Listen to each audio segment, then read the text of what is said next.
Hello everyone, welcome back to the channel. तो आज हम कंटिन्यू करेंगे चैप्टर 1 की एक्सरसाइज। लास्ट वीडियो में हमने 1.4 तक ख़त्म किए थे।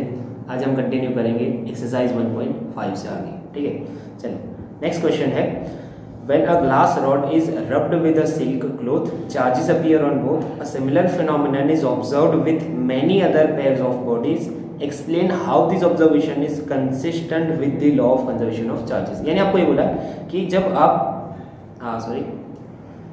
आप किसी ग्लास रॉड को फॉर एग्जांपल मान लो कि आपका ग्लास रॉड है, ये ग्लास रॉड है, इसको आप किसी सिल्क क्लॉथ से रब करोगे। फॉर एग्जांपल ये सिल्क क्लॉथ, ये है सिल्क क्लॉथ और ये है ग्लास रॉड। यानी जब आप किसी ग्लास रॉड को सिल्क क्लॉथ से रब करते हो तो आपको ये बोला है कि चार्जेस अपीयर ऑन बोथ।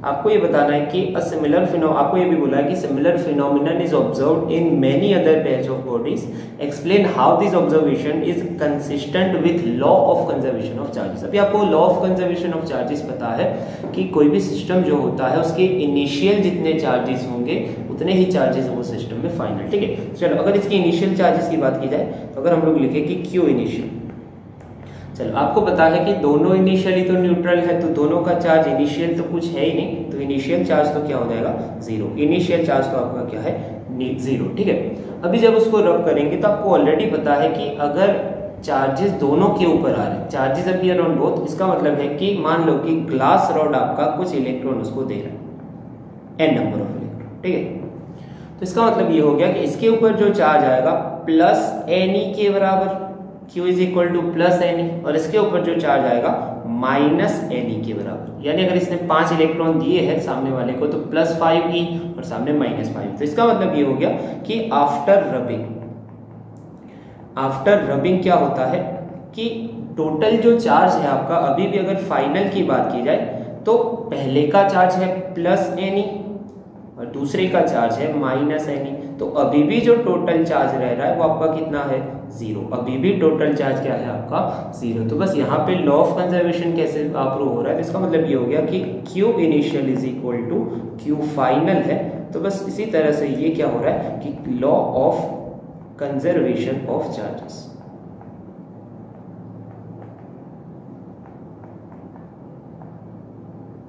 तो ऐसे आपको बहुत सारे एग्जाम्पल बुक के अंदर दिए हैं कि कभी भी आप किसी भी दो बॉडीज को रब करोगे, अगर दोनों के ऊपर चार्जेस अपीयर हो रहे हैं तो एक पे जितना पॉजिटिव होगा उतना ही नेगेटिव दूसरे पे होगा। तो कंजर्वेशन ऑफ चार्जेस हर जगह फॉलो होगा ही, जितना पॉजिटिव पहले पे होगा उतना ही नेगेटिव दूसरे पे होगा। तो ये हो गया आपका law of conservation of charges. ठीक है, चलो नेक्स्ट 1.6।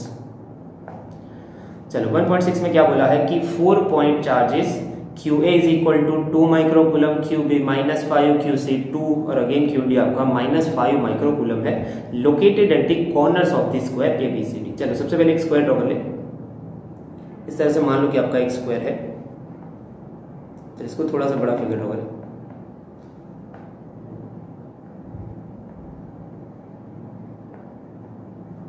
आपका एक स्क्वायर है ABCD। ठीक है,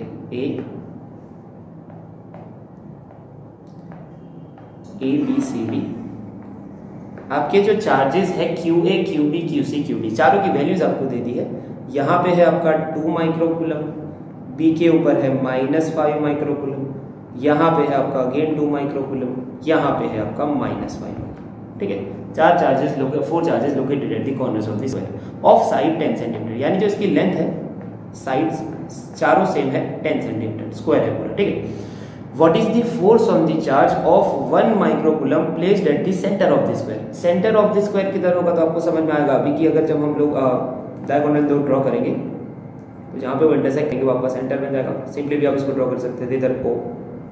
ठीक है, अगर आपने कोई 1 माइक्रोकूलम का पॉजिटिव चार्ज इधर रखा है तो उस पर नेट फोर्स कितना लगेगा, ठीक है। तो आपने सुपरपोजिशन पढ़ा है कि किसी भी चार्ज के ऊपर अगर एक से ज्यादा चार्जेस फोर्स लगा रहे हैं तो सबसे पहले उसकी डायरेक्शन पता करेंगे, उसका मैग्नीट्यूड पता करेंगे और उसका वेक्टर सम कर लेंगे। ठीक है, तो चलो सबसे पहले हम लोग क्या करें, force at the centre due to A charge and due to C charge निकाल ले। चलो सबसे पहला A और O के बीच, यानी A वाला चार्ज और सेंटर वाला चार्ज, चलो दोनों पॉजिटिव है तो वो A वाला इसको क्या करेगा, रिपेल।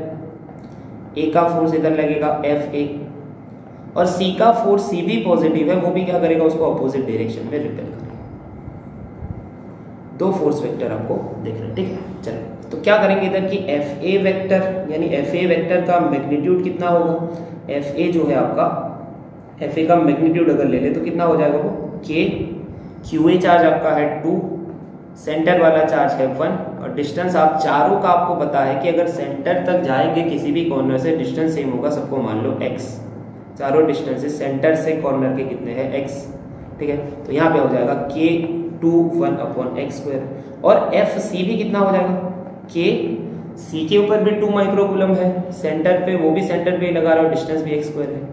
तो यहाँ पे आपको दिख रहा है कि दोनों चार्जेस का मैग्नीट्यूड सेम है, ठीक है। अभी मैग्नीट्यूड सेम है और अपोजिट डायरेक्शन में है, तो हम लोग इसको लिख पाएंगे कि F A vector is equal to minus F C vector.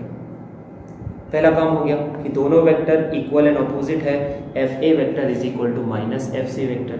चलो उसी तरह से अभी अगर हम लोग बी और डी की बात कर ले, चलो बी वाला नेगेटिव सेंटर को अट्रैक्ट करेगा एफ बी, और डी वाला नेगेटिव भी सेंटर को क्या करेगा, अट्रैक्ट एफ डी।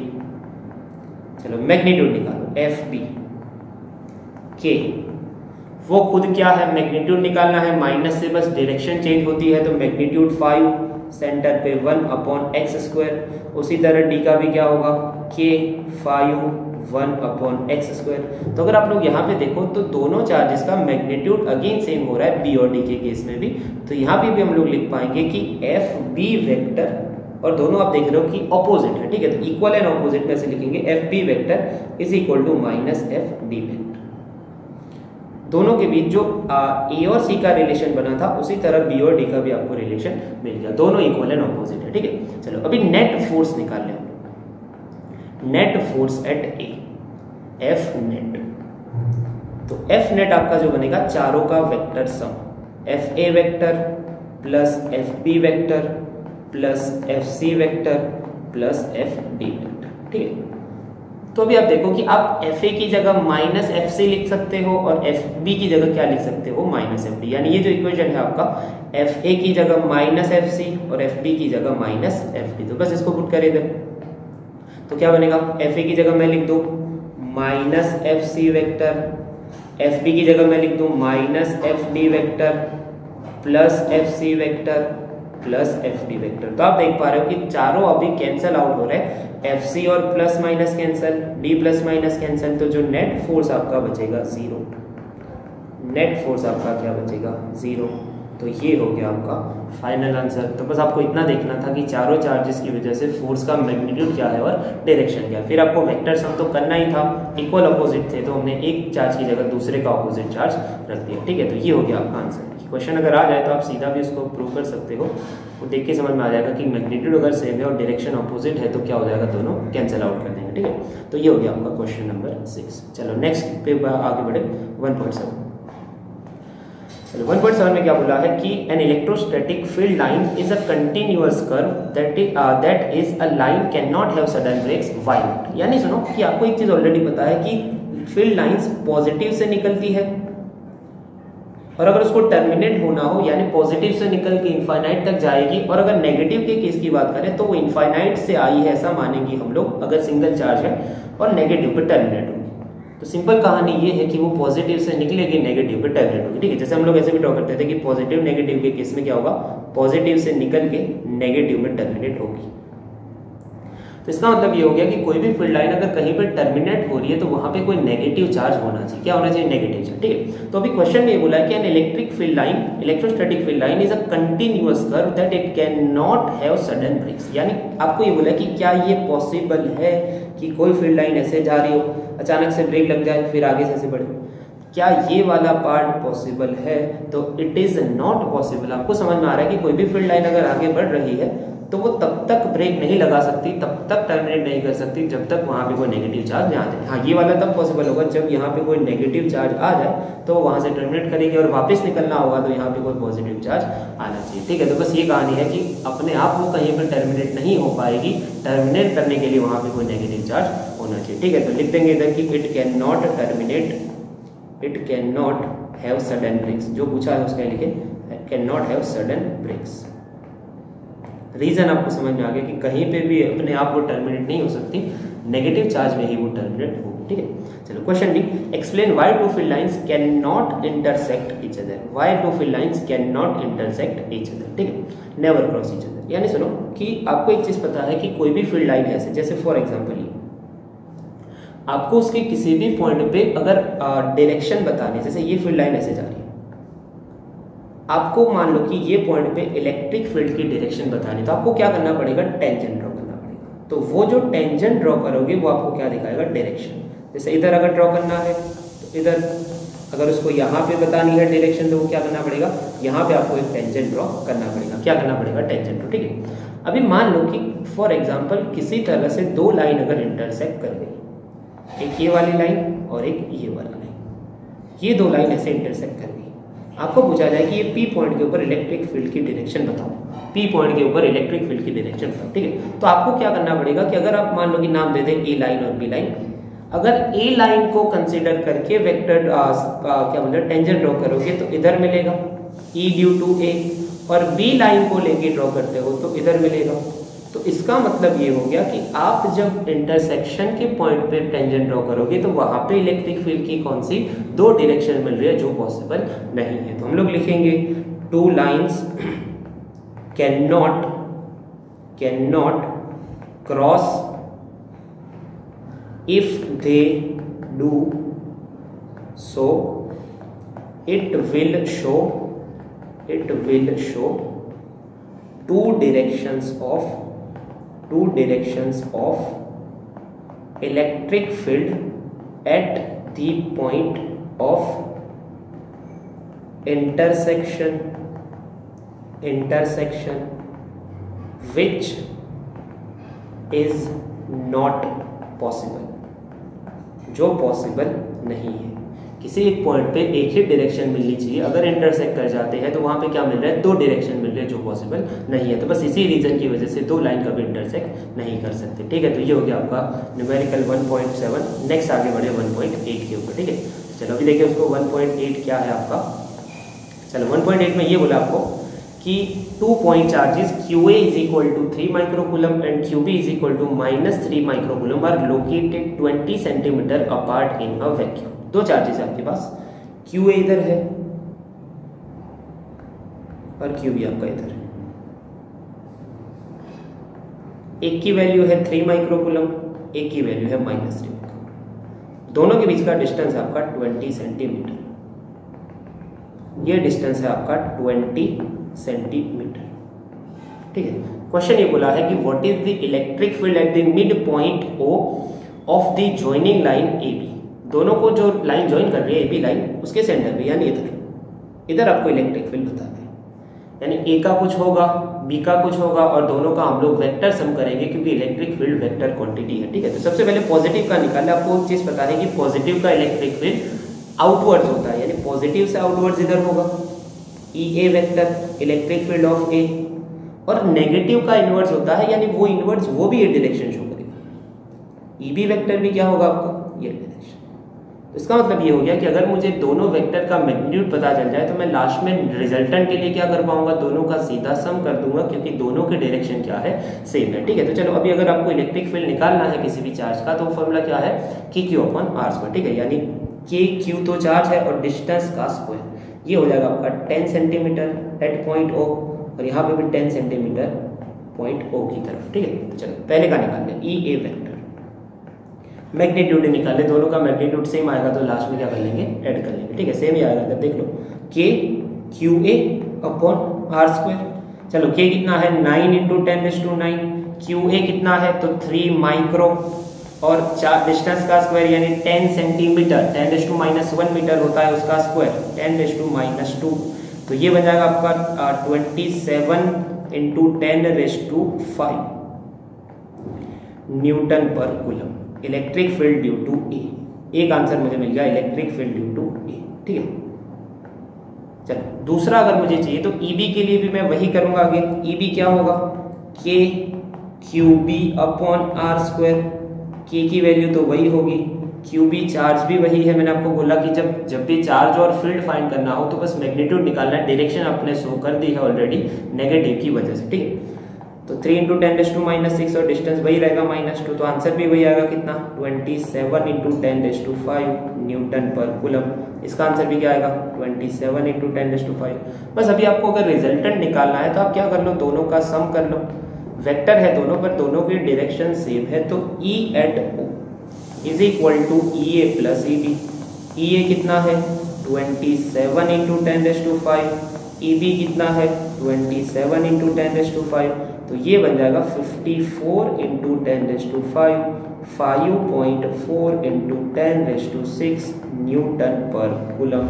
ये हो गया आपका resultant magnetic field, sorry electric field, magnetic field वो भी आएगा चैप्टर 4 के अंदर, मैग्नेटिक फील्ड। ठीक है, पहला आंसर हमारा मिल गया। ठीक है, तो कुछ भी नहीं करना था आपको, बस डायरेक्शन देख लेनी थी, फॉर्मूला तो आपके पास है ही। ठीक है, चलो उसके बाद if a negative charge of magnitude 1.5 into 10⁻⁹ coulomb is placed at this point, what is the force.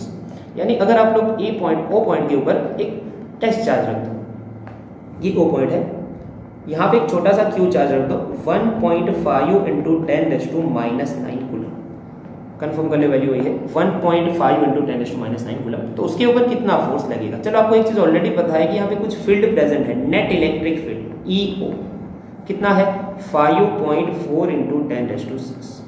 अभी आपको एक रिलेशन पता है फोर्स और फील्ड के बीच में। इलेक्ट्रिक फील्ड के अंदर जब भी कोई क्यू चार्ज रखा हो तो उसके ऊपर इलेक्ट्रोस्टैटिक फोर्स लगता है F is equal to QE के बराबर। कितना QE के बराबर। तो यहाँ पे जो फॉर्मूला बनेगा आप सीधा उसको अप्लाई कर सकते हो, F is equal to charge into field. Charge है आपका 1.5 10⁻⁹, फील्ड है आपका 5.4 10⁶, तो ये हो जाएगा आपका 8.1 10⁻³ न्यूटन।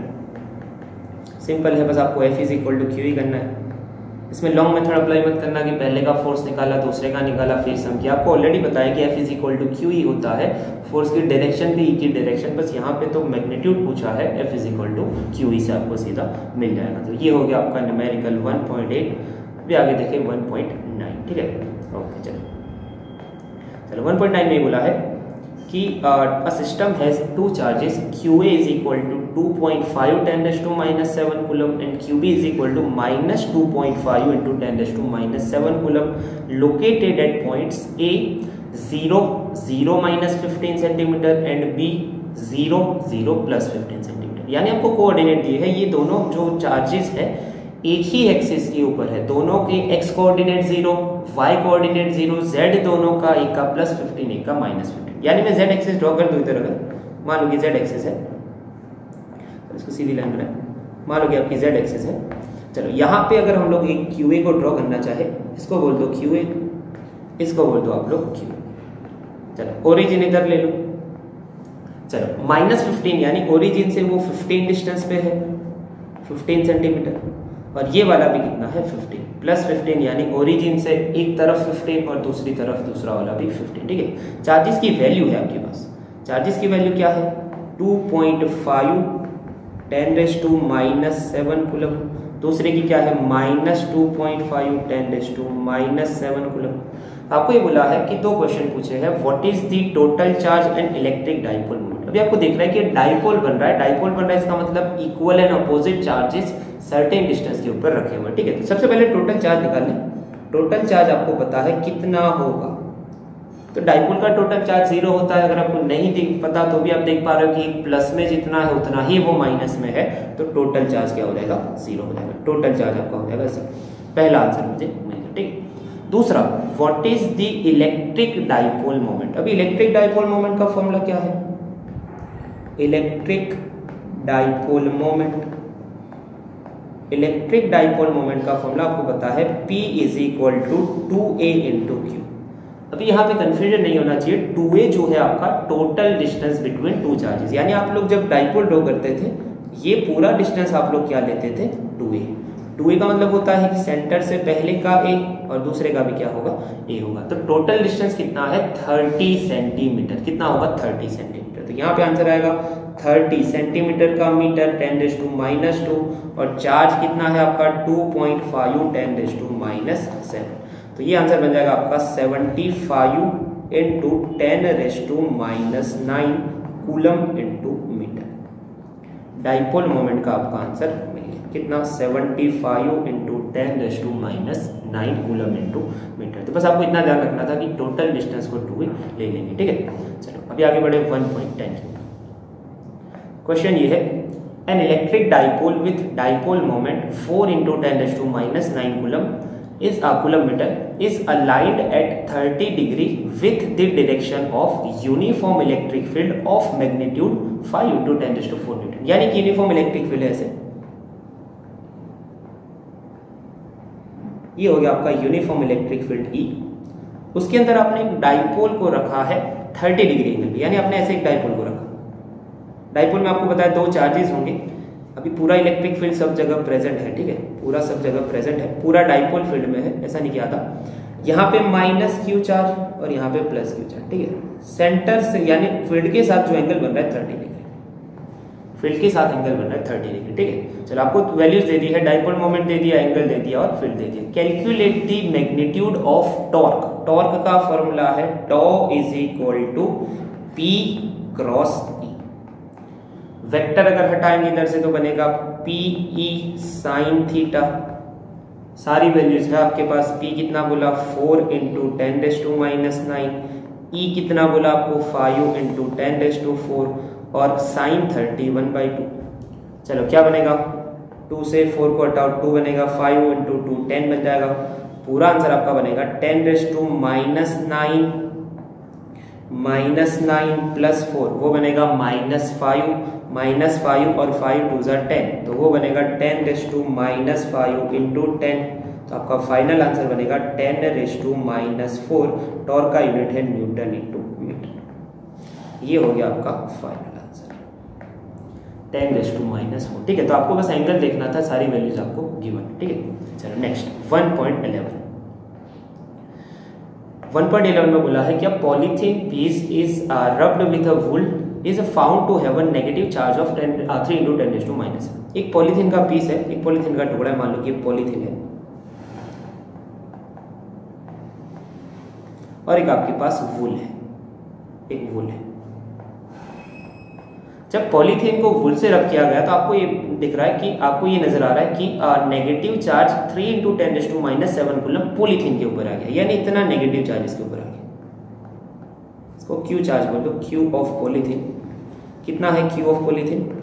3 इंटू 10⁻⁷ नेगेटिव चार्ज, ठीक है, माइनस में है।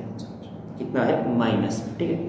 Estimate the number of electrons transferred from which to which. देखो आपको एक चीज पता है कि जब भी 2 चीजों को रब करेंगे, एक पार्टिकल, एक बॉडी दूसरी बॉडी को कुछ इलेक्ट्रॉन्स डोनेट करेगा, ठीक है। तो जो बॉडी इलेक्ट्रॉन डोनेट करेगी वो पॉजिटिव बनेगी, जो बॉडी इलेक्ट्रॉन गेन करेगी वो नेगेटिव। तो ये वाले केस में जब हमने रब किया तो पॉलीथीन आपका नेगेटिव बन रहा है। इसका मतलब पॉलीथीन ने इलेक्ट्रॉन्स गेन किए होंगे फ्रॉम वूल। इलेक्ट्रॉन्स कहाँ से कहाँ गए होंगे? वूल से पॉलीथीन। तो इसका मतलब इस पे भी कुछ पॉजिटिव चार्ज आया होगा।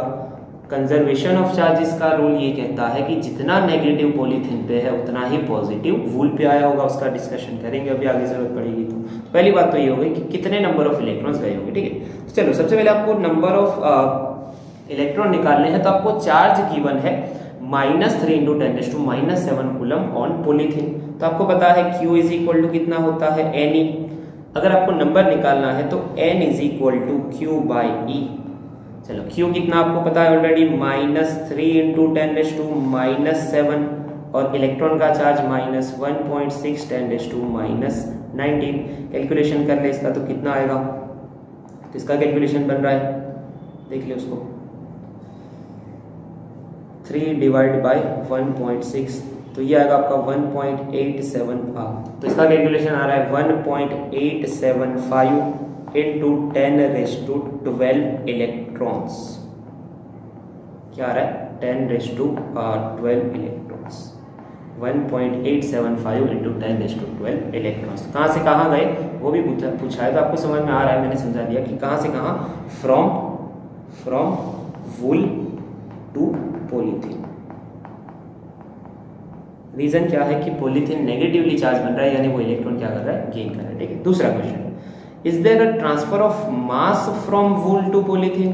क्या यहाँ पे किसी मास का ट्रांसफर हुआ है? तो आपको एक चीज़ समझ में आ रही है कि अगर इलेक्ट्रॉन गए हैं, अगर इलेक्ट्रॉन वूल से पॉलीथीन गए हैं तो उतना मास भी उसके साथ गया होगा। तो बस आपको इतना निकालना है कि कितना मास गया है, क्या गया है कि नहीं गया, वो पहले बता दें कि यस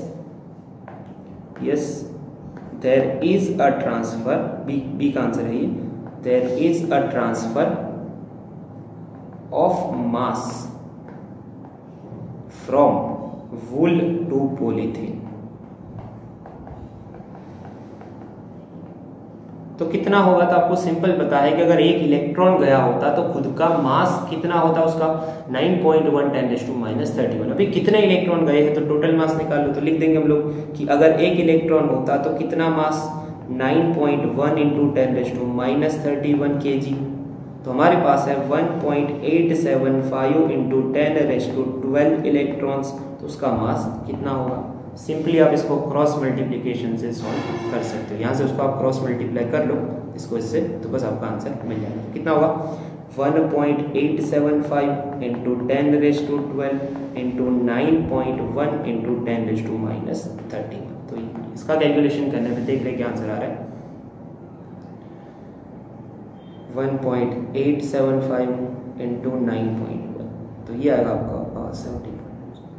तो इसका कैलकुलेशन करने पे जो आंसर मिल रहा है 17.06 × 10⁻, कितना बनेगा -31 + 12 -19 किलोग्राम। अब इसको ऐसे भी लिख सकते हो 1.706 10⁻18 kg। ये बन जाएगा आपका मास, इतना मास ट्रांसफर हुआ है, इतना मास आपका ट्रांसफर हुआ होगा। ठीक है, तो बस ये हो गया आपका आंसर नंबर 11। चलो अभी आगे देखें 1.12। चलो 1.12 में क्या बोला कि two insulated charged copper spheres A and B have their centres separated by distance 50 centimetre. देखो टू इंसुलेटेड स्फीयर्स है, एक हो गया आपका A, एक हो गया आपका B।